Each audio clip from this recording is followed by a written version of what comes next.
Senator Kerry, speaking of Vietnam, you spoke to Congress in 1971 and you said, quote, "How do you ask a man to be the last man to die for a mistake?" Are Americans now dying in Iraq for a mistake? No, and they don't have to, providing we have the leadership that I'm offering. I believe that we have to win this. The President and I have always agreed on that. And from the beginning, I did vote to give the authority because I thought Saddam Hussein was a threat, and I did accept that intelligence. When we went in, there were three countries, Great Britain, Australia, and the United States. That's not a grand coalition. We can do better. Well, actually, you forgot Poland. And now there's 30 nations involved, standing side by side with our American troops. And I honor their sacrifices, and I don't appreciate it when a candidate for president denigrates the contributions of these brave soldiers. You cannot lead the world if you do not honor the contributions of those who are with us. He called them the coerced and the bribed. That's not how you bring people together. It's Britney, bitch. And the Iraq, everywhere like such as. I'm supposed to be the franchise player, and we're in here talking about practice. Ladies and gentlemen, we got him. Out, Charlie! Out! Our next door neighbors are foreign countries. I call upon all nations to do everything they can to stop these terrorist killers. Thank you. Now watch this drive.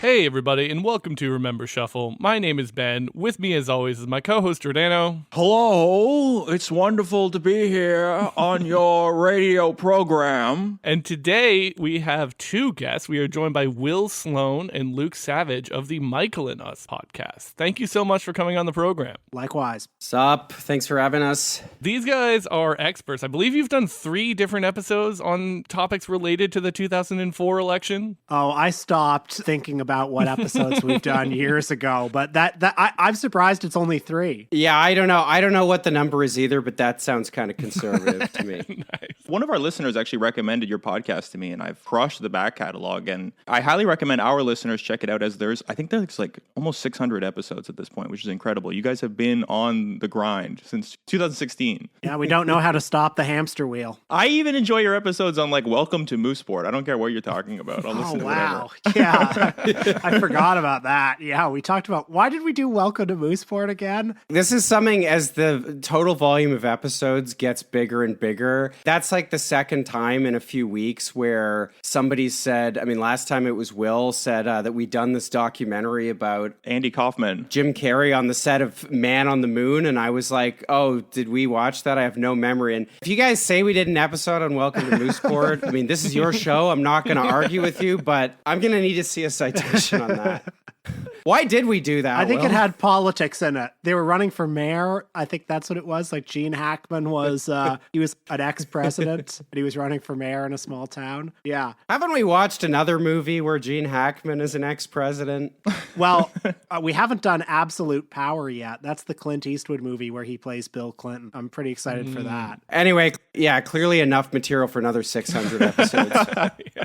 Yes, and today we're doing the 3rd episode of a series. So we've already done episodes on the 2008 and 2000 elections. And we saved this one for last because we thought it would be the least interesting, having lived through this election. We were really kicking the can down the road. But as we started to do research, we found it to be way more interesting thanks to the figure of John Kerry, the ultimate Dem loser, the winter soldier, the baby killer who loves the Iraq war, and the climate czar with a yacht. He is a fascinating man of contradictions and contrasts. A short bibliographical note: to research this, we watched all 3 debates. We read a book, an extremely normie lib book put out by Newsweek called Election 2004. We skimmed a book called A Defining Moment. And Giordano, you read his memoir, right? It's not his memoir. Somebody compiled his diary entries and letters from Vietnam into a book called Tour of Duty, which I actually quite enjoyed. Of all the books here, I thought it was the most readable. Right off the bat, you guys have put more effort into this episode than the Democratic Party put into trying to win the 2004 election. True, yes. I was trying to remember the title of his book. I just remember it being something super banal and military. I'm like, it's something like Call of Honor, Medal of Duty, something of that nature. Like Tour of Duty. I'm experiencing mixed emotions here because when you said that this would be such a boring election, that you'd been kind of procrastinating on it, part of me was like, but this was the election. This was the election that shaped me. This is the first election I ever paid attention to. Fahrenheit 9/11, the South Park episode with the giant douche and the giant turd. It's legendary. Then when you said that there was a Newsweek book you read about election 2004, I also thought, why would anybody own that? That's awful.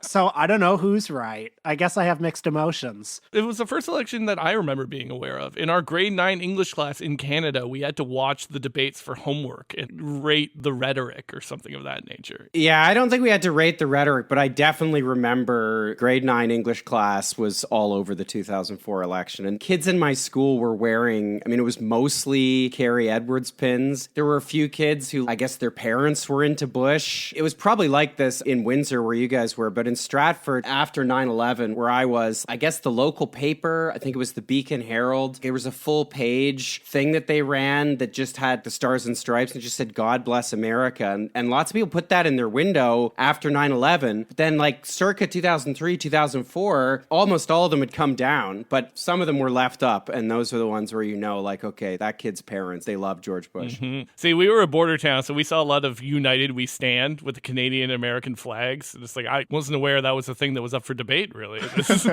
Was there another side to this issue? I do remember my mom saying that it was the most important election of our lifetime in 2004. I tried to read Carrie's book, Bonus Time or something like that. Awful. I got through maybe about 30 pages. Is that actually the title, Bonus Time? It's something to that effect. Is that about his, like, how he got a high score on Donkey Kong?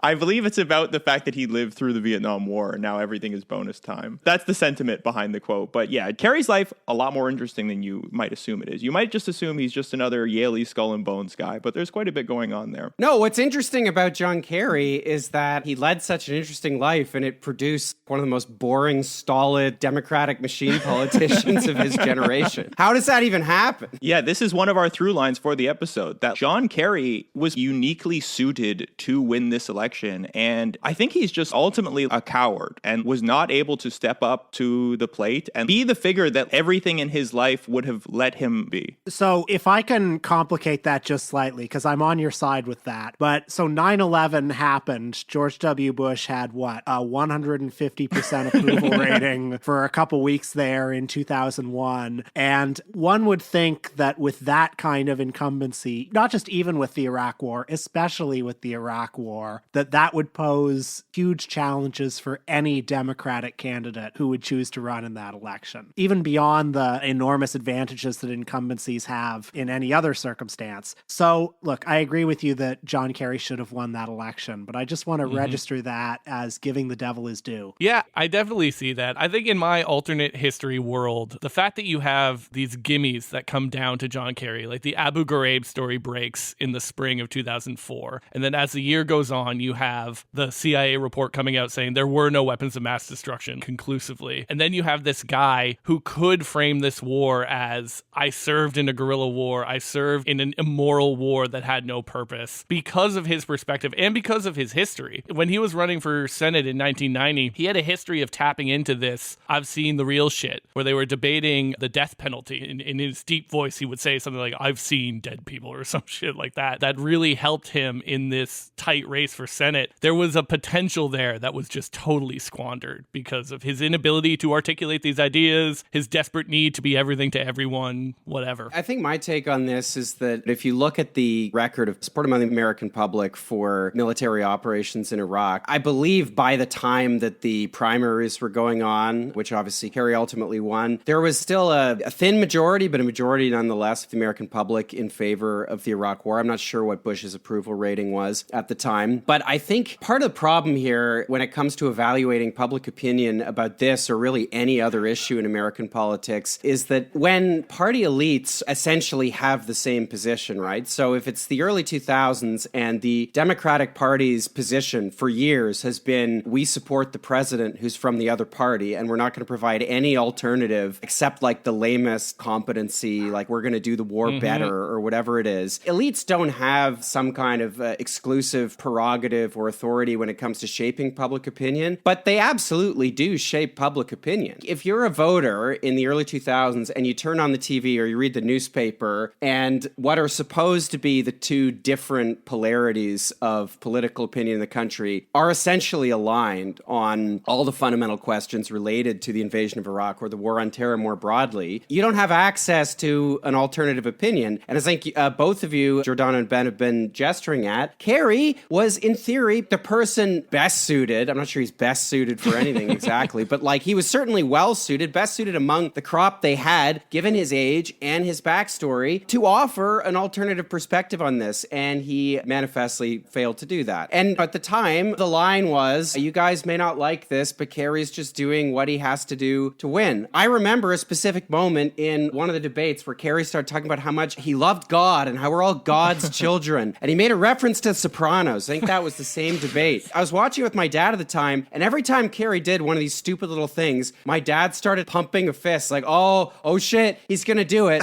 Well, he didn't do it. In fact, 2004, the only election since 1988 where the Republican Party has won the national popular vote. So it didn't work, is what I'm saying. Yes, exactly. That's our basic through line for the episode, is we'll talk about Kerry and how he was unable to seize this moment. And our second through line is this idea that there's a lot of rehashing of boomer counterculture. I think because of George Bush and Kerry being involved in the war in Vietnam to differing extents. And this is something you guys talk a lot about on your show, is this idea that the boomers had that 8-month period where they were doing the Summer of Love or the hippie movement and are just coasting on that affect for the rest of their lives. Mm-hmm. And we'll actually see that in this campaign where John Kerry brings Peter of Peter, Paul, and Mary on tour with him and will jam with him and sing Puff the Magic Dragon and play these clips of him in 1969. And it's just so funny that they love to take this flash in the pan moment and then not act like they also did the neoliberal turn. And their presidential legacy isn't Bill Clinton, George Bush, Donald Trump. I don't think they don't like to pretend they did the neoliberal turn. I think that's also very important to their mythology, to their self-conception. The key boomer movie of all time is The Big Chill, which is all about that. It's all about, when you're young, you do the thing, but then you get older and you become wiser and you incorporate that into having a comfortable neoliberal capitalist lifestyle. And John Kerry, he was supposed to be a very evolved version of his 60s self because he could play every side of every issue. That was his selling point. The 60s revivalism stuff is really funny because of how much the 60s counterculture and the hippie movement, so much of that was a response to the Vietnam War. The idea that you're bringing out Paul from Peter, Paul, and Mary, or was it Peter? Excuse me. Peter, yeah. Sorry, yeah, Peter, Paul, and Mary, which, by the way, literally a manufactured group. I mean, I'm not saying they're bad. Their close harmonies were very nice. I'm forgetting, which, impresario at Capitol Records or wherever basically saw the Greenwich Village folk scene and was like, oh, shit, we can use this. There's money to be made. If you guys have seen Inside Llewyn Davis, it's basically like the group that Justin Timberlake and Carey Mulligan are in, But it's very funny. I don't know where Peter, Paul, and Mary stood on the Vietnam War. I'm guessing they were against it, almost certainly. So I love the idea that you're bringing them out in the context of Iraq. That's so weird. Yeah, it speaks to the fundamental dissonance here between a certain liberal boomer self-conception and the reality of where a lot of the liberal boomers have ended up by this point. It's 30 years later and we're still litigating the Vietnam War and baby killers and whatnot. The Kerry campaign was terrified that they would use Kerry's Senate testimony, which is an incredible piece of rhetoric, I think. The Normie Newsweek book called it overwrought, but he's describing war crimes and he has PTSD, so I give him a little bit of a pass. They were terrified that he would use this, and eventually they did with the Swift boats, which is one of the main stories that stuck in my brain from the time was the issue around Swift boating. But we are still relitigating the Vietnam War 30 or 40 years down the line. The Swift boat thing is great. That's Benghazi, but for John Kerry, where we're how many years removed from, this is 20 years ago now? As with the Benghazi thing, I could not tell you what the Republican Party thought John Kerry did or didn't do or whatever. I still don't know what the fuck Trey Gowdy was on about in those hearings with Hillary Clinton. I'm not a fan of Hillary Clinton. I don't like Hillary Clinton, but it's like one of those right-wing moral panics that is so kind of labyrinthine. I feel like you have to watch 1,000 hours of Fox News before you even unlock it or unpack it at all. No idea what went on with the Swift boat thing. The Swift boat thing is actually pretty simple, and this brings us to our last through line, which is about PACs. Political action committees. This is the the first election with them, but they were people who were also serving in the same type of boat on the Mekong Delta as Kerry. And they weren't even saying that John Kerry was a liar. They were saying that you shouldn't talk about the stuff that he's talking about because it's demoralizing. It hurts the country. Well, that's classic right wing, the war was lost at home kind of stuff. But insane that we were relitigating this 35 years later. It's like, get over it. This happened so long ago, 1969. So this is our last through line just about these PACs and why this election might be notable, is that this election is longer, more expensive than ever, which I believe is something we said about the 2000 election as well. But it's the first with over $1 billion spent and the first to have internet fundraising and regular PACs. The Swift boats are the most famous example of that. And these PACs are the unintended result of the McCain-Feingold Bipartisan Campaign Reform Act of 2002, which created a cap on individual contributions directly to candidates. But then as like a whack-a-mole result, all that happened is you got a ton of PAC ads that were not sponsored by the campaign and like didn't even have some kind of centralized approval. And Luke, it made me think of one of the essays you have in your book is about how Canada has done a lot of the reforms that Americans think will fix all of their problems. And yet all the same problems exist up in Canada because you can't reform your way out of these situations. It was around this time, I think it was in kind of 2001, 2002, when Jean Chrétien was on his way out as prime minister. And he basically realized, I've had 3 majority governments, didn't really implement most of the program or any of the program I ran on. In 1993, me and Paul Martin dismantled the entire post-war welfare state. Instead, he's like, fuck, what do I do? I'm going to get forced out by Paul Martin. Oh, campaign finance reform. Let's do that. So yeah, there was a ban on corporate and union donations, caps on individual donations, public financing for elections. Good stuff. If it takes like the desperation of an aging liberal machine politician to give us that stuff, I'm all for it. But it's not a panacea. My problem with the way it's often discussed in the United States by liberals is that they think, oh, if we just got rid of this, our political class wouldn't be beholden to special interests at all or whatever. And that's just not what happened. Okay, so those are our 3 main through lines. Let's move on to the election itself, starting with the primaries. There's nothing to talk about with the Republican primary. W gets the nomination. I don't think there's even a challenge. But in our Democratic primary, we have the Deaniac movement. So Howard Dean runs against John Kerry. And if you remember one thing about Howard Dean... Oh, we're all thinking it. I can see it right now. You remember his exuberant "hia" after he placed 3rd in the Iowa caucuses. We're going to South Dakota and Oregon and Washington and Michigan, and then we're going to Washington, D.C. to take back the White House. Ah! And this, according to the media, disqualified him for president. And I just have this image of my mind of a Howard Dean lying on his couch in the fall of 2016, incandescent with silent rage as he hears the phrase, grab him by the pussy, over and over again on the media as a thing that is not disqualifying for president. Well, this is one that I have no revisionist take on. I think he deserved to be disqualified for the Dean scream. I'm glad he was shuffled out of public life. But fortunately, he has redeemed himself with his heroic, courageous work in the private sector ever since. Redeemed himself.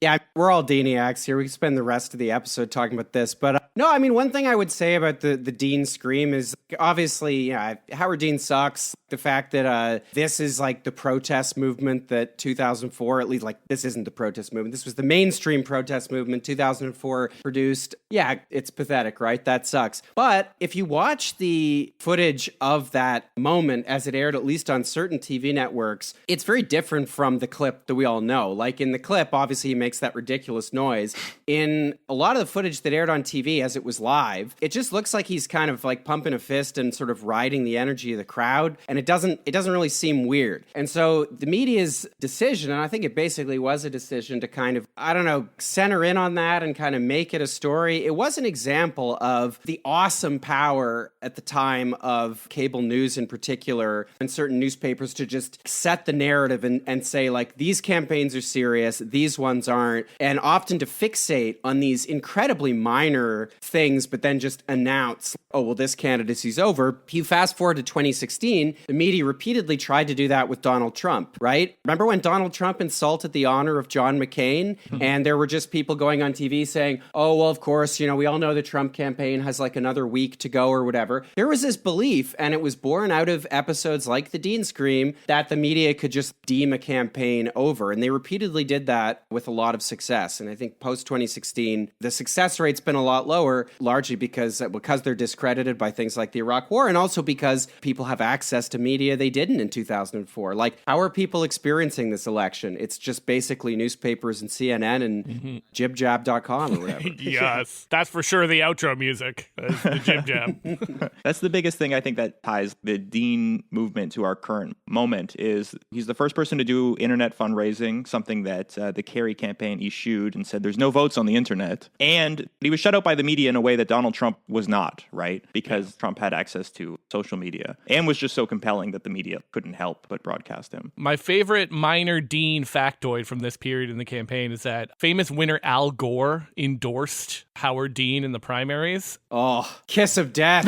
Yeah. If I were to psychoanalyze that, put on my psychoanalysis hat, I think that Gore implicitly knew that Kerry was like him. He was too much of an institutions guy. He didn't have the dog in him to beat Bush. He saw too many parallels. And so he endorsed Dean instead. And when Kerry called Gore up, Gore allegedly just hung up on him. Big Mean Girls energy from Al Gore. Well, you know what Gore can always say, which Kerry can't? Gore can say, I won the popular vote. Okay? Kerry is the only Democrat since 1988 who has not been able to say that. Yeah, Gore can say, they had to steal it from me. Right. Let's get to Kerry next. John Kerry, everybody's favorite guy. So, like Bush, a New England Yalie who was in Skull and Bone. If you listen to any clips from him from the 60s and 70s, it's very funny. He has sort of a thick New England accent. Vietnam. It rocks. Yeah. Very upper class guy. On his mother's side, he is both a Forbes and a Winthrop, the waspiest of wasps. If you don't remember your AP US history class, the Winthrop is the guy who wrote the City on the Hill speech and also codified slavery in the New England colonies. So he comes from slaver money back in the day. But he marries up from the Forbes and the Winthrops. He marries into the Heinz fortune. His wife mortgages their fifth house to fund his campaign. Jay Leno had a very funny joke, too, which is, John Kerry, he raised over $2 billion with only 2 words. I do. The God Leno. Love it. He's still using that material, actually.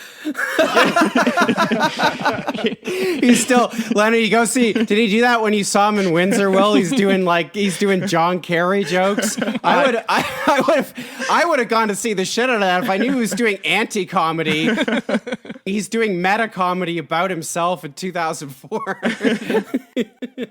I remember he was dropping a lot of jokes about, I won't derail us too much on this, but Jay Leno was doing a lot of jokes and I saw him in Windsor, like normal guy type comedy. A lot of stuff about, his wife, that sort of thing. And then at one moment he mentions, my wife, she really loves, she's a real Anglophile. She loves following the British press. And one time I went out to pick up the newspaper on my driveway, and who was out there was Prince Harry. And I said, hey, Prince Harry. And then I went back in and I said, you'll never believe who was outside. It was Prince Harry. And it was at that moment that I realized, oh, I guess he's not a normal guy, is he? Wait, what was the punchline to that joke? Oh, I can't remember. I was too busy thinking about wait, where does Jay Leno live? Yeah, it sounds like Tracy Morgan when he can't do any material that's not related to how wealthy he is. You know how on safe bars people be eating their lobster like this? Don't look at me in the eyes.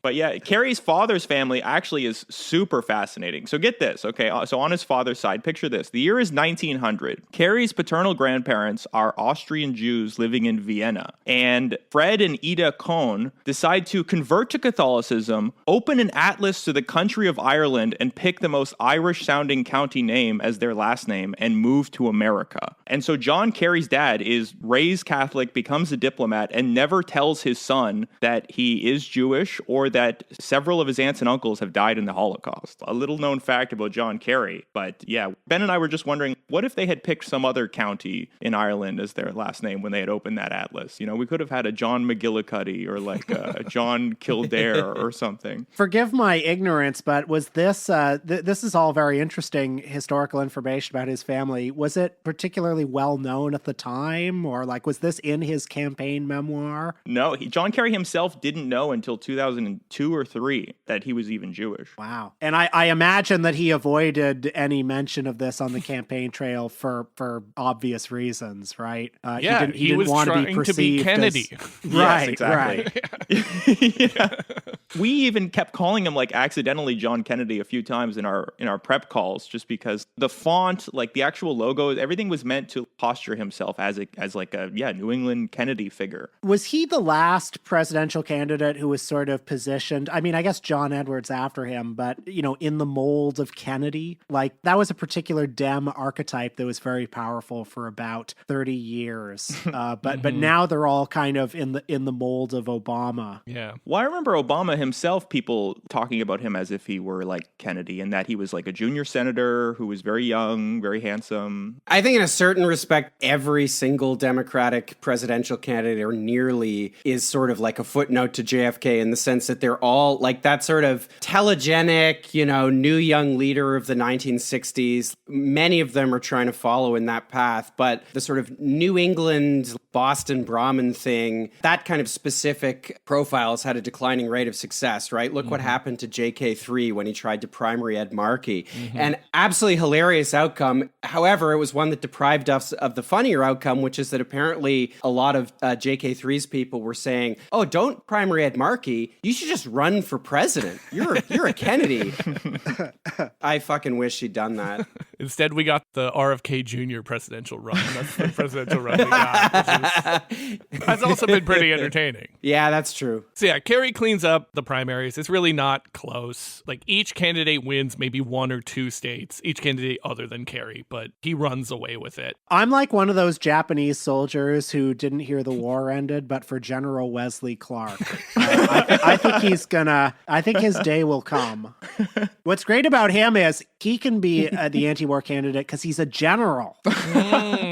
Yeah, nobody hates war more than the generals. That's right. Will won't stop campaigning for Wesley Clark until Wesley Clark himself comes to him and tells him that the war is over. Yeah, certainly that was one of the things that Democrats were hoping for is, maybe we'll get the handsome general, and that way people won't say that we're anti-war or not supporting the troops or something. Yeah. And then the third place finisher, John Edwards, who we've talked about on this pod throughout our 2008 episode, and his, let's say, like, struggles.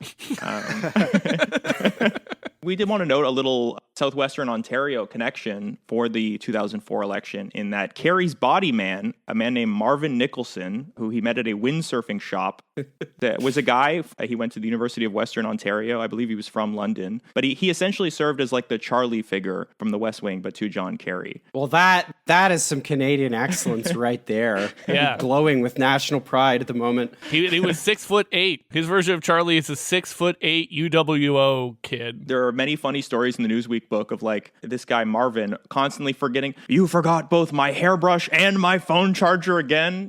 Just Kerry constantly getting angry with him for forgetting his things, which seems like a pretty high prerequisite for a body man. But it must be tough to serve a great man like John Kerry.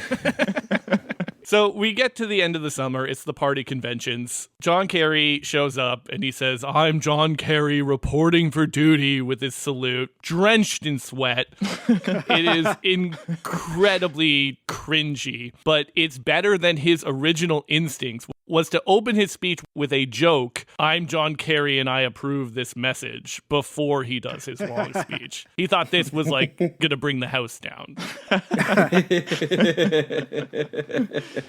At the campaign, negative speeches are forbidden entirely, and every speech needs to be cleared with the campaign. Only Al Sharpton goes off and attacks Bush. And again, just not understanding the game that's being played. 3/4 of all Bush ads are negative attack ads. But when they go low, we go high. That's caked into the liberal mind. It's such vintage Democratic Party. Like, this is a classic. It recalls something when back in like the 2 weeks where he was considered a serious, another Kennedy-esque figure, Beto O'Rourke. I remember like he gave some speech where he's like, we're not running against any person, any party, any idea. And it's like, okay, buddy, why the fuck are you here?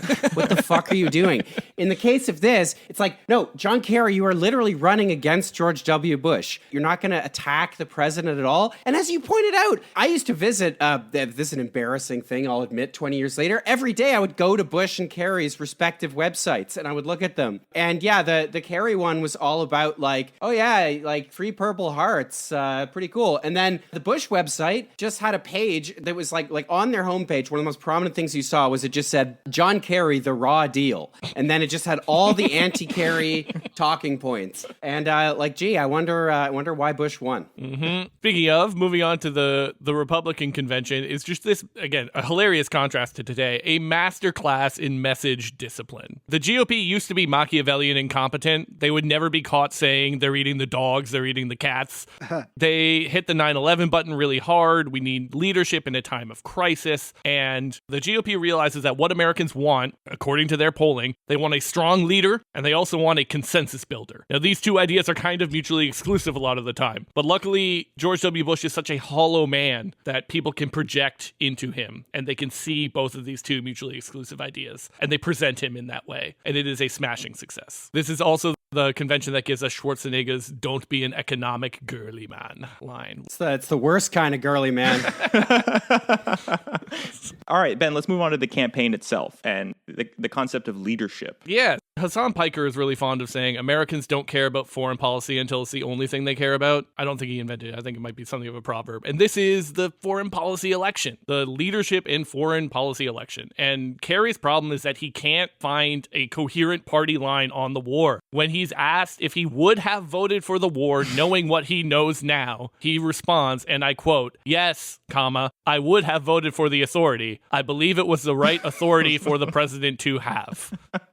I think the other famous line was, "I was before the war before I was against it." You heard that over and over and over again, yeah? Mm-hmm. And he has all of these gifts given to him. This is also the cycle where the Killian documents come out, which allege that Bush was AWOL for a whole bunch of his things. So we have, the draft dodger, Texas Air National Guard AWOL guy versus the guy who served. If you want to maybe draw out a contrast in an election where you need to choose one of two options, this would be a gift, but Kerry just can't do it. And what's strange is I feel like for much of the election, Kerry coasted along a lot, or his supporters projected onto him a lot, an anti-war candidacy, Mm-hmm. Or he coasted along on anti-war sentiment that he himself didn't cultivate. Yes. Like the whole election was fought around the war, even though he didn't really participate in that fight. Mm-hmm. Yeah, I mean, since one of the through lines here is the sort of boomer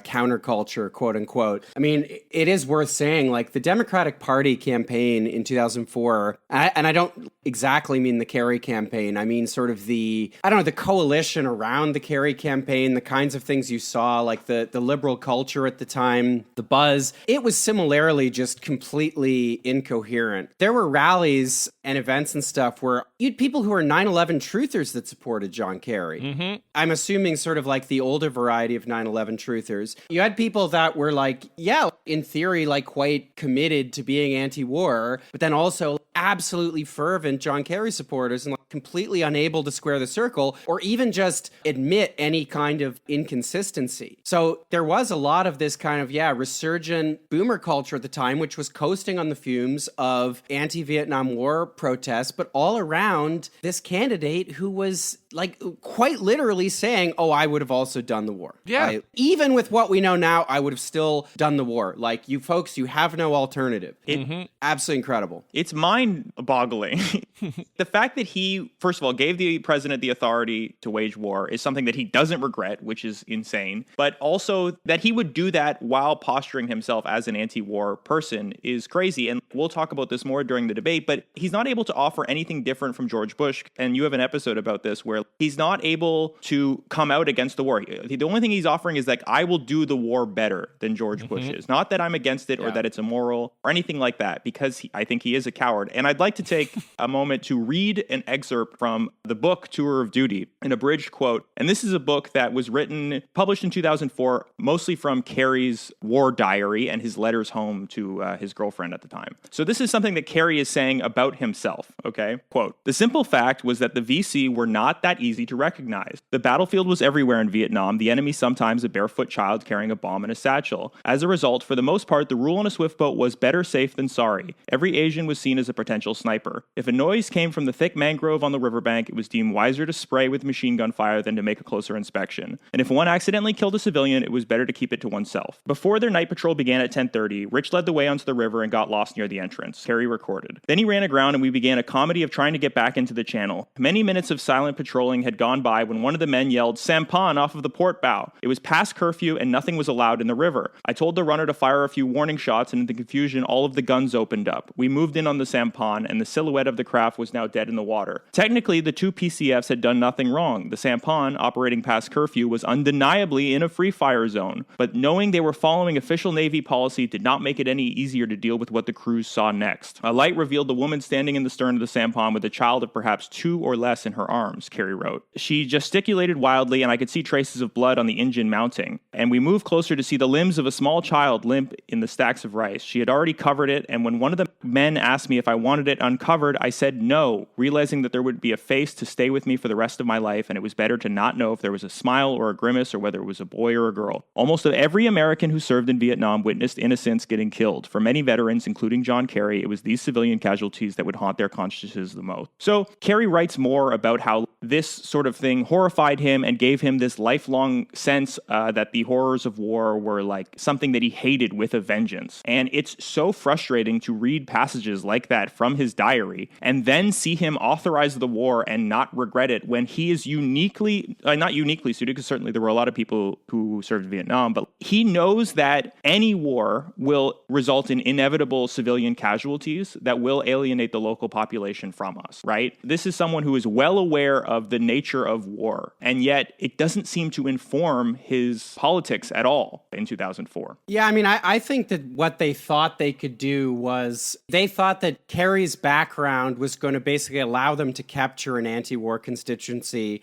while they would also capture something of a pro-war constituency by saying, oh yeah, well, we're going to do it and we're going to do it better. They thought that that's how we build a big, broad, ecumenical coalition to win the election. And yeah, that approach, it almost never works. I mean, I can see in the notes you guys pointed out that Obama later, obviously 4 years later, there were similar attacks on him. And I actually think for Obama in 2008, he did probably, for me, the only one I can think of, the only successful example of a Democrat who successfully did manage to like kind of be all things to all people in this way. Because Obama, whenever it emerged that he'd had contact with somebody like, Reverend Jeremiah Wright or Bill Ayers, someone like that, what he was able to do was sort of distance himself from these people, but in a way that kind of allowed for some people on the left or, left liberals to think not, oh, he's attacking us, but, oh, well, he's had exposure to radicals and new left people and anti-war people, which means that he gets us. Mm-hmm. Whereas Kerry tried to do that, and he's just a much less skillful politician than Obama, and so it really just didn't work at all. Yeah. And Ben and I were talking about how this is an actual opportunity for leadership. Can you imagine if in a world where Kerry had been honest and sincere with the American public and say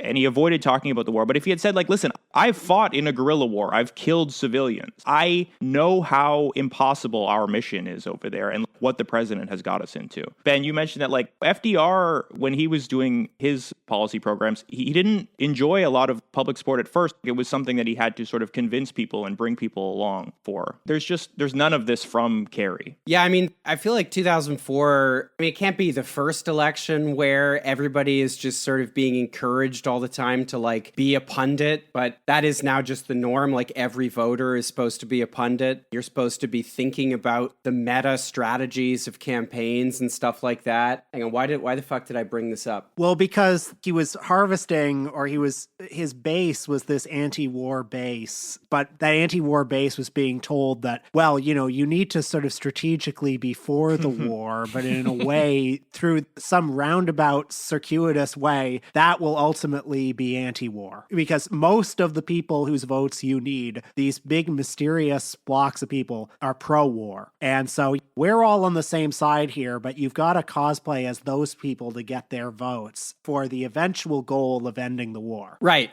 I remember what I was going to say. I mean, I feel like this is sort of, if not the beginning, then certainly the kind of like, up to that point, the zenith of what is now a sort of baseline view that people have about politicians, which is very unhelpful, which is that politicians are almost cast as these hapless victims of circumstance, and we're supposed to be empathetic towards them because they're in a difficult situation. How do you expect them to do anything? It ends up cultivating this relationship towards somebody running for the American presidency where you're not allowed to expect them to lead on anything. It's like, oh, only 47% of people are against the war. How do you expect John Kerry to overcome that?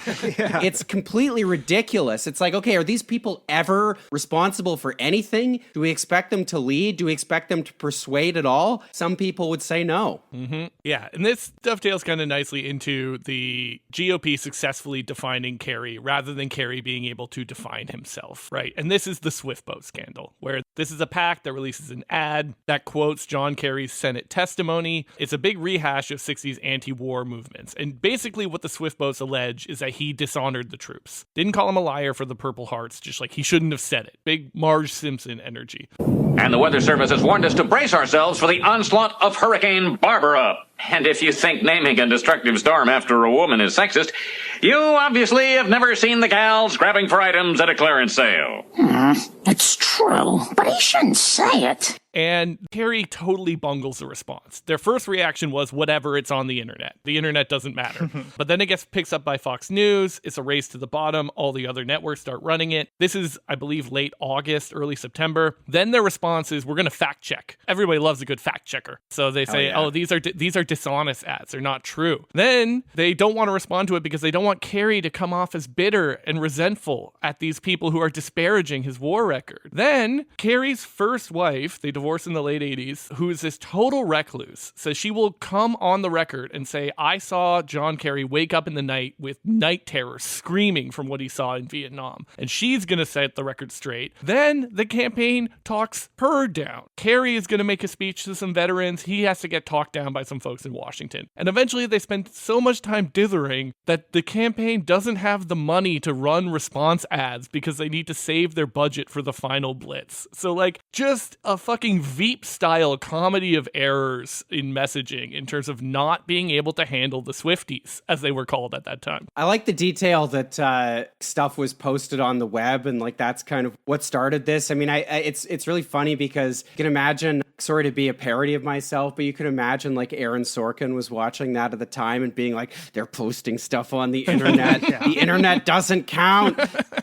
This was the beginning of the very Sorkin-esque liberal animus towards message boards and things like that. That was the most evil thing ever. Will, what was the thing in Studio 60 on the Sunset Strip that Sorkin keeps what is that message board that he hates so much? He hated Ain't It Cool News. You folks remember Ain't It Cool News? Yeah. That was the decline of Western civilization for him.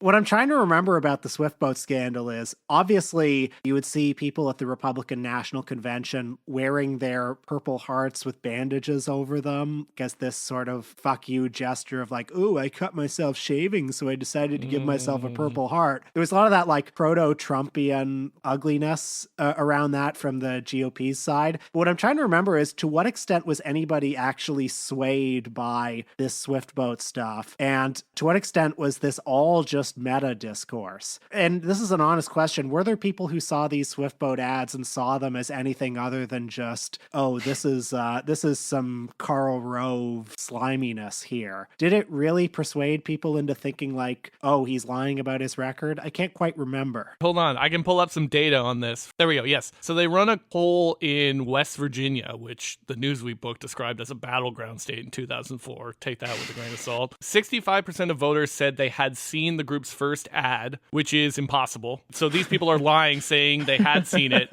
because they had heard about it. And 16% said the ad made them feel less favorable about Kerry. And that the actual number is probably higher because people don't like to admit on polls that they've been influenced by advertists. So that's some data that we have. Yeah, I feel like it was useful given the Killian documents and Kerry's silver star, bronze star. I don't know. I feel like it would have been a useful way for some people to square the circle of who they were supporting. Well, you know, Kerry actually got more votes in West Virginia than Barack Obama did. So oh, dang. I rest my case. Nice. Then, as we hurtle towards the debates, there's, like I said, a few more scandals break. I mean, Kerry's response to Abu Ghraib is fucking embarrassing because his messaging is essentially, if I were president, I would own this mistake, right? Bush has to say, I didn't know torture was happening. Kerry was like, if I was president, we'd be doing the torture competently. The dogs would all have proper training. They'd have their shots, This wouldn't be, right. The dogs would have all been vaccinated. We wouldn't have been doing this in no corridors. We would have been using the rooms that Saddam Hussein had constructed at Abu Ghraib specifically for torture. Mm-hmm. This is some B-League torture. Yeah. Crazy that they kept the same spot as Saddam Hussein's torture factory. But you know what they say about torturing. It's all about location, location, location. He would have said, we'd be doing torture with more allies. We wouldn't be bearing so much of the cost, just us. Yeah, the Kerry campaign was like, we're going to make Mexico pay for it. They're going to pay for the torture at Abu Ghraib. Right now, we're paying for over 90% of all the torture equipment. My opponent says help is on the way, but what kind of message to say to our troops in harm's way? Wrong war, wrong place, wrong time. That's not a message a commander-in-chief gives, or this is a great diversion. As well, help is on the way, but it's certainly hard to tell it when he voted against the $87 billion supplemental to provide equipment for our troops, and then said he actually did vote for it before he voted against it. It's not what commander-in-chief does when you're trying to lead troops. Senator Kerry, 30 seconds. Well, when I talked about the $87 billion, I made a mistake in how I talk about the war. All right, let's move on to the debates. Yeah, sure. So yes, we tune into the debates, and I got a couple interesting data points. The difference between 2000 and 2004, between our end of history election and our war on terror election, 35% more people tune into this first debate, which is exclusively on foreign policy. People are a little bit more keyed in, especially on foreign policy on this election. Couple Kerry embarrassing factoids. He can't not ramble, and so when they're training, they get the loudest fucking buzzer air horn that they can find. Kind of like if you're training a dog with an electric collar, that's how they try and keep him on the script. And when each candidate is given 45 minutes for a walkthrough of the set to get the feng shui right, Kerry spends a full 43 minutes agonizing over every detail down to his tie color. Bush does it in a tight 10, which is great. I mean, that just goes to show you can't teach charisma. Say what you will about George W. Bush, but who would you rather have a beer with, right? And yeah, this is the debate where Kerry concedes so much to Bush already. There's nothing that he has to distinguish himself from Bush. As you guys talked about, you guys watched the 2004 election and did a whole episode on it. I'm sure we did. That sounds true. But what I also remember, about that first debate was Kerry was widely perceived to have won it. Mm-hmm. And like, this is something that often happens with incumbent presidents, that they do badly in the first debate for whatever reason. But what I remember about that first debate was George Bush saying, we've been working hard. It's hard work. It's really hard. Him saying that over and over again, and him kind of getting hammered for that. Or am I making that up? Is that the Mandela effect? I mean, Kerry's main point was that this war doesn't have to be a mistake if I do it. It's a mistake, but it doesn't have to be a mistake because I'll do it the right way. And that's amazing too, because part of what was implicit in that messaging, in which it's designed to convey a bunch of things, but but part of what he was saying there was, if you vote for me, I promise you're going to be able to feel good about this war. I know you feel bad about it. I know you're seeing these gruesome pictures of like American soldiers torturing people in a fucking torture facility built by Saddam Hussein. I know you feel bad about that. I know that's upsetting. Vote for me, and we're going to keep doing it, but you're going to feel better about it. There is a through line from that to today with the way Democrats have triangulated on,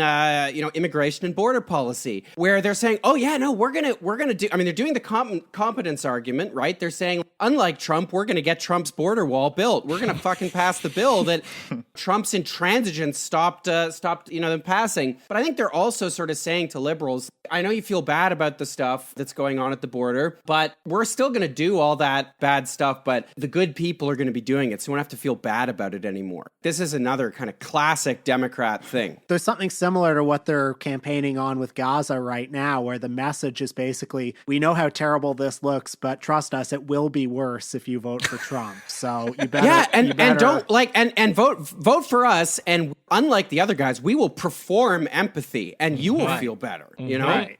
Yeah, what's the favorite Dem thing to say? We see you, we hear you, you're valid, right? A couple of the moments I think that stick out the most, a couple of moments that I've been sort of thinking of as being like George Jitsu. He was really able to take, I mean, he's very well coached, take some of Kerry's points, the small ones that he had. Kerry's main point about the war is that we're bearing too much of the cost. We should have gone to Iraq, but we should have waited until more people joined us. We don't have enough allies bearing more of the cost. And Bush's George Jitsu move that he does here, he says, how dare you insult our allies' contributions like that? What are you going to say when Tony Blair calls you? And he says, hey, during the debate, you said that you didn't have any international support or that no one was helping you. And then this is where the famous phrase, you forgot about Poland, comes from. What about Poland? Yeah. What about the Federated States of Micronesia? How dare you slander fellow members in the coalition of the willing? I mean, Palau. How about let's have a hand for Palau.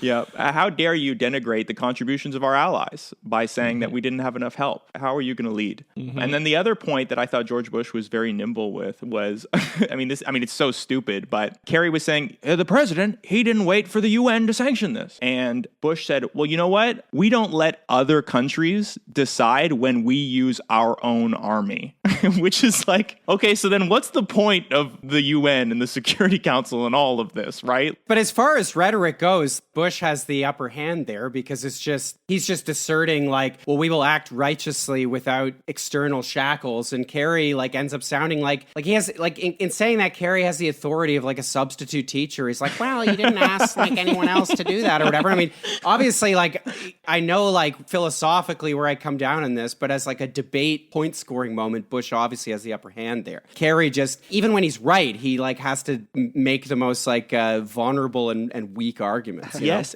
precisely. And in the next debate, Kerry feels the need to come out and say, just so you know, I also believe that we should be able to use our army whenever we want to. He actually takes on George Bush's position. And Ben and I laughed a lot. Just noted how many times Kerry feels the need to set the record straight. He's such a cuck and that he can't help but take on every insult and insist on setting the record straight, which George Bush will never do. I would also like to express a preference for a beer of that particular variety. Yeah, I mean, there's apparently an unwritten rule in politics that you never answer a question that's posed to you directly by your opponent, and Kerry takes the bait every fucking time. He can't not. He's too much of a little Marvin Prince to actually everything. One of my other favorite moments from that first debate was Bush says, the problem with what we're having with the insurgency is that Tommy Franks, he did too good of a job. You know, he beat Saddam too quickly. And the regular army folded and we had to fight insurgents. We weren't expecting that. New question, Mr. President. 2 minutes. You have said there was a, quote, miscalculation of what the conditions would be in post-war Iraq. No, what I said was that because we achieved such a rapid victory, more of the Saddam loyalists were around. In other words, we thought we'd whip more of them going in. But because Tommy Franks did such a great job in planning the operations, we moved rapidly. And a lot of the Baathists and Saddam loyalists laid down their arms and disappeared. I thought they would stay and fight, but they didn't, and now we're fighting them now. And it's hard work. I see on the TV screens how hard it is. Which so funny that you are saying to John Kerry, we didn't expect to be fighting a guerrilla war. Which is like, where has this man been since like 1900? Can I just say before we move on from the debates, I'd be remiss to not bring in another Aaron Sorkin thing here, which is that, of course, there's a famous episode of The West Wing where it's basically like a liberal fantasy version of like what these debates would have been, where President Bartlett debates a Republican candidate played by James Brolin, who is like such a thinly veiled Bush caricature. He's the way liberals understood Bush, where it's like they could have attacked Bush as like a sort of fake Texan, like he has a fake ranch, you know, he's actually like an Ivy League fucking scion of like an oil dynasty, and the fucking son of the former president and CIA director, vice president. They could have done that. They didn't do that. Instead, it's all like, oh yeah, he's this fucking dumb, slack-jawed Southerner who got bad grades. John Kerry got the best grades, A+.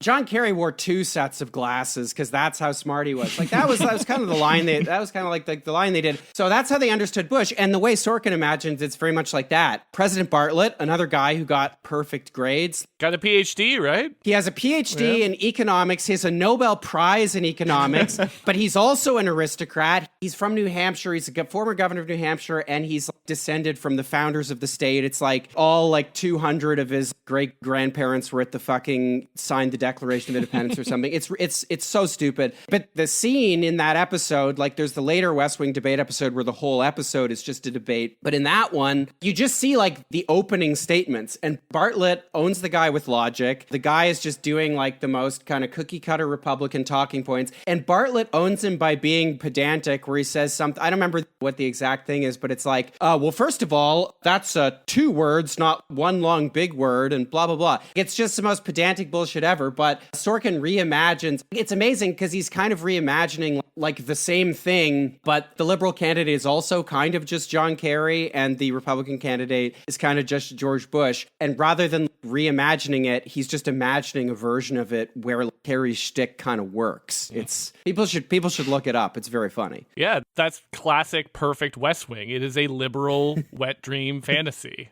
It is what a liberal thinks about in the shower, right? When after the argument's already happened, and you get to replay it in your mind, but you win this time. Yes. Yeah, so let's move on to the actual election outcome. Both sides hire 10,000 lawyers after 2000 in anticipation of that incredibly specific thing happening again. The candidates and the interest groups spend more than $1 billion this election. For context, in 1996, it was a $100 million election. This line has continued to go up in terms of the money that is just immolated on a pyre every time there is an election. And by the final weeks, both campaigns are burning cash at a rate of $10 million a day, which is wild. On election day itself, the candidates jetting around the country for events. And I love this fucking contrast. Bush is a morning person. He's whatever. He's his frat boy, charming, beer drinking guy. Well, formerly beer drinking guy. He loves campaigning. He is at his first event at 7:30 a.m. and he's got like 4 more that day. Kerry is 45 minutes late to his first event of election day, and Bush has already started his third.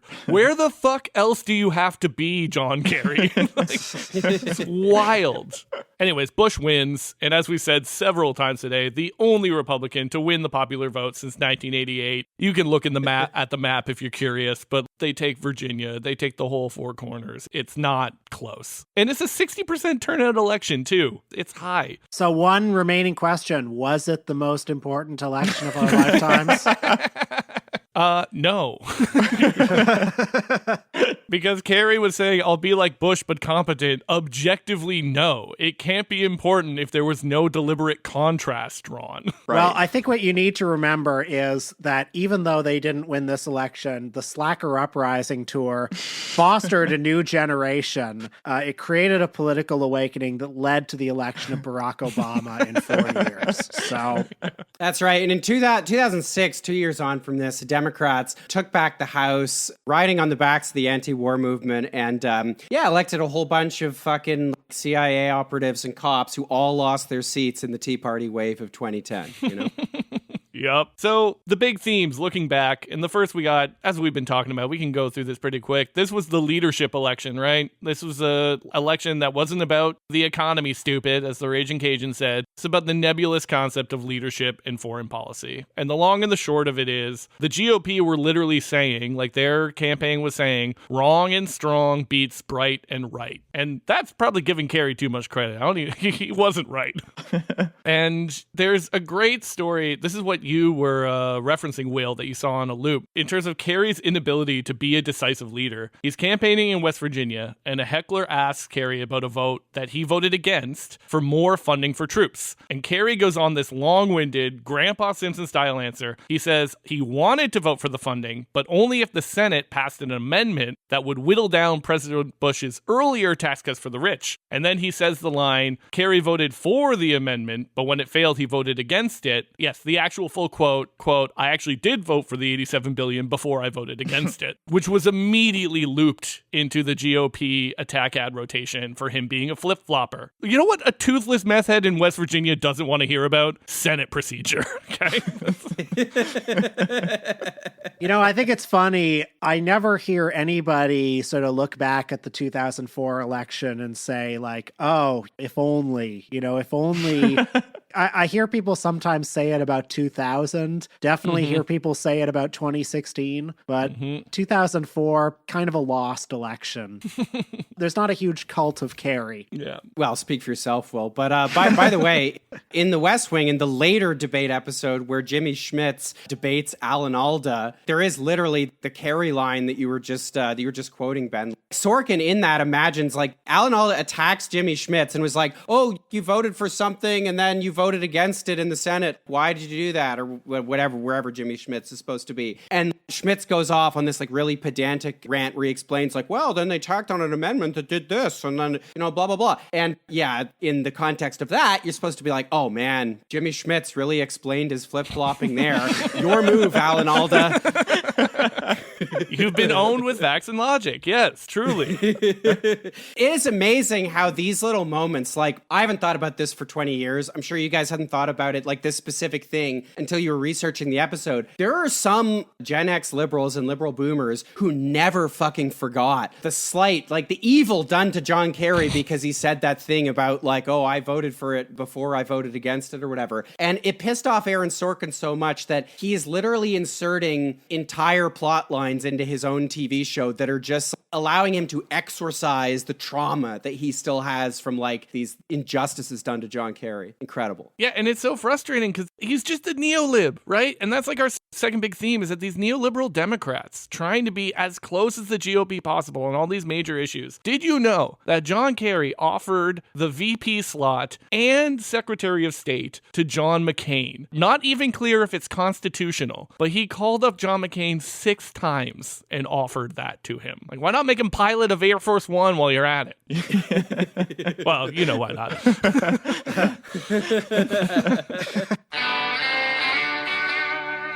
I've actually never heard that. I mean, that's amazing. I mean, it's funny because Kerry did choose Edwards as his running mate, who, certainly more charismatic than John fucking McCain and definitely more charismatic than Joe fucking Lieberman. That's an absolutely incredible fact. I did not know that. They cannot help themselves with this instinct to be like the dream is we're running as the Tribune, as like the tribunes of like the elites of both parties. Look, even John McCain supports us. Even Liz Cheney supports us. Yeah. They are obsessed with the median voter theorem. They believe that if they are 1% left of the Republican candidate, then mathematically that means they have to win because then they get everybody to the left of Bush. But it's like, it's this economics concept that just does not play out in real life because you don't have an ideology. People see two people with the same positions and they think, in this election, like, I'll go with the guy that I have continuity with that started this war. I'll go with the guy who doesn't flip-flop. Right.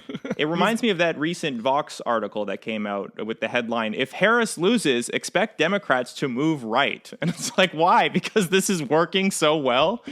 this movement right, this is the strategy that is apparent. Kerry even cut welfare programs from his policy platform because he didn't want to run up the dang deficit, man. He was a fucking deficit hawk also. Oh, God, he sucks. In those second and third debates, he brags sometimes about the policies, and it's always like, yeah, I hired more cops and I cut welfare. He wants so badly to capture his opponent's supporters. And he's from fucking Massachusetts. His fellow senator from Massachusetts, Ted Kennedy, he voted against the Iraq War. It's not like there was electoral pressure on John Kerry to vote for this thing, right? Yeah, it's worth saying here. I mean, there were Democrats, particularly in the House, who were a lot more open in their just opposition, not only to the war, but to the policies of George Bush. I mean, I believe it was the 2004 inauguration, probably the 2001 as well, given fucking Bush stole that election. But there were tons of House Democrats who refused to go to the inauguration in 2004. Mm-hmm. And just like tons of House Democrats wouldn't go to Nixon's inauguration in 72. So it's not as if the Democratic presidential candidate fucking had to be like this, right? The argument at the time is always like, if you don't like this, what you don't understand is it has to be this way. There's no other way to win. Mm-hmm. And then when it doesn't work, the conclusion is never, oh, that was a mistake. We shouldn't do that again. It's like further to the Vox article you were just citing. It's always, oh, well, we didn't go rightward enough. Mm-hmm. We should actually go more right than them. Do you remember that one of the lines that they kept using against John Kerry was that he was the most liberal member of the Senate? All these things are coming back to me now. That was a repeated attack line, and I'm not sure where they got that. He wasn't even the most liberal senator from Massachusetts. And knowing Kerry was probably like, he probably just like literally restated. He's like, I am actually not a weak-kneed liberal pussy. Like I have personally killed, I have personally killed people, and I love cops more than you, and I love torture more than you. Vote for me. Yeah. So echoes in the culture. Closing thoughts. This is, as we've already said, this is hardly the most consequential election because Kerry lost, and he lost while trying to be as close to Bush as possible. So there's no fun counterfactuals to be had about what if Kerry would have won this election. Yeah. I'm just glad we got that second Bush term, a true victory lap. It is the case that the Republicans winning this election did mean that, like, basically within 18 months of this election, not only is the Republican Party and the incumbent president so unpopular that in 2008, McCain almost has to campaign against, like, he's like, can't even say George Bush's name, right? It's not only that Bush becomes unpopular, it's that the entire Republican consensus that had existed for decades was completely smashed to bits in the wake of Bush winning this election. So much so that it really takes them, it takes them years to recover. And then when they properly recover enough to win a presidential election, it's through Trump, who is explicitly running against a lot of sort of Bush era republicanism. And of course, a lot of that republicanism is now essentially liberal in terms of its own electoral commitments. But there's a point here in the notes, which I think is a very good one. There's a point about Obama here that I think is very important, which is that he is, in an important way,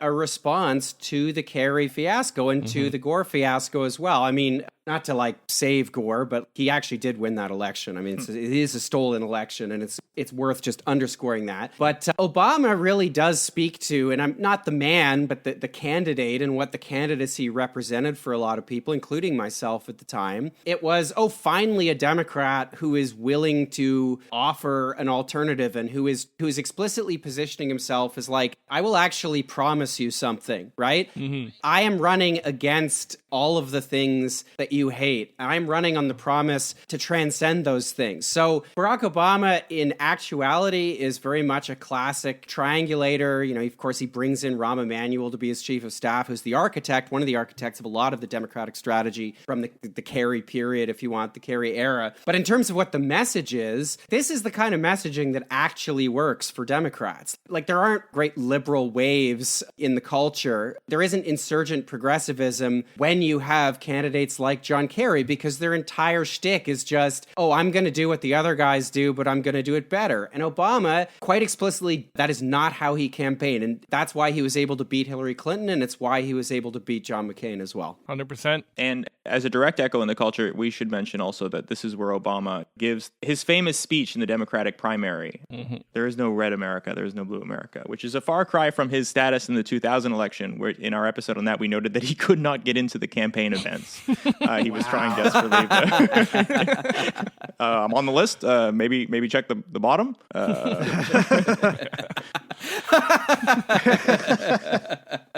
One echo in the culture, too, that I just wanted to throw in. Howard Dean, his genius squad of internet fundraisers that he hired to do his campaign would go on to all get scooped up by the Obama campaign in 2008. So we can see the machinery of the Howard Dean campaign becoming eventually the Obama internet team. Little tidbit about Howard Dean, too, that might be is that he's a doctor. He was serving as the lieutenant governor of his home state, which is a part-time position, I learned. Not a lot going on in Vermont. Yeah, and only became the governor after the incumbent governor died, and he got a phone call one day saying, "Hey, I guess you're the governor now."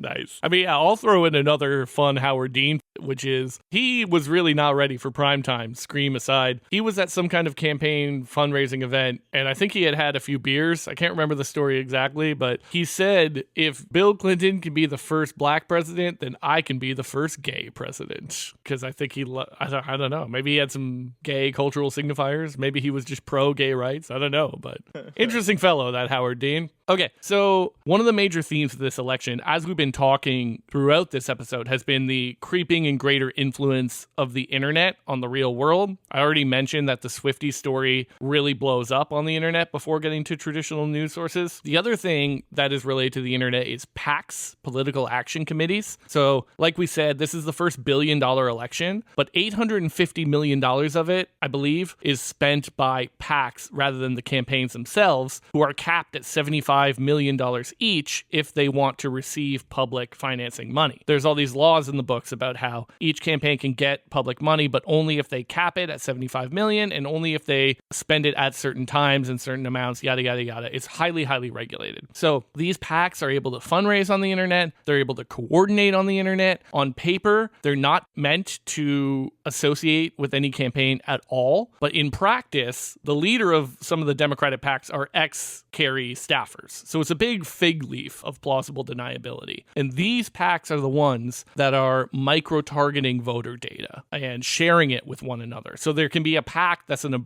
umbrella group of all these other PACs. And the Dems actually do pretty well on this, but still lose the election.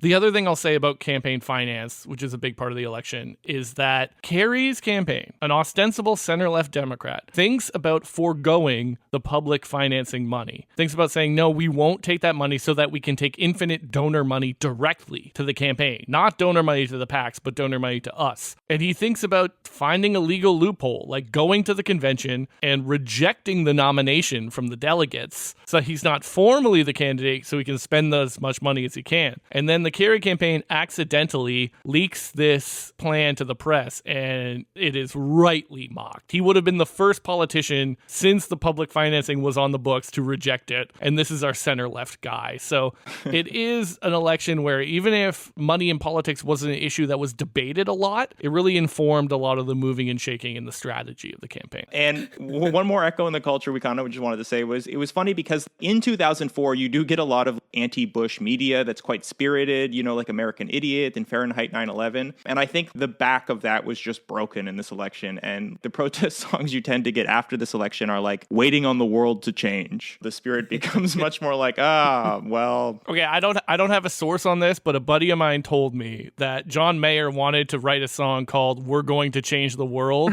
and the studio said that was too provocative, and it had to be changed to "Waiting on the World to Change." Anyways, I think that's a great button on the episode. That's been our 2004 election retrospective. We have now covered all the elections. If we really are desperate for grist for the content mill, maybe we'll take a look at 2012. But thank you so much to our guests for coming on and giving us so much of your time. Well, thanks for having us. Yeah, gentlemen, this was a lot of fun. Thank you. Please check out Michael and Us. Yes, I highly recommend you check out Michael and Us and Important Cinema Club and Luke's book, The Dead Center, which I very much enjoyed. Oh, cheers. If I could ask you one question, if we ever need to find more grist for the mill and cover a Canadian election from the 2000s, are there any notable 2000s Canadian elections that you think might be worth looking at? Or potentially maybe a figure, maybe like a Stephen Harper episode or a Paul Martin, Windsor's own Paul Martin episode. Honestly, I think in sort of like elections in our lifetime in Canada, one of the craziest ones. Well, there's a few. Okay, so 1993 is fun. 97 is fun. 2000 is fun, largely because of Stockwell Day, who is one of the funniest characters ever to like. He had his own Dean Screen moment when he showed up at that press conference in that like tight onesie, like windsurfing.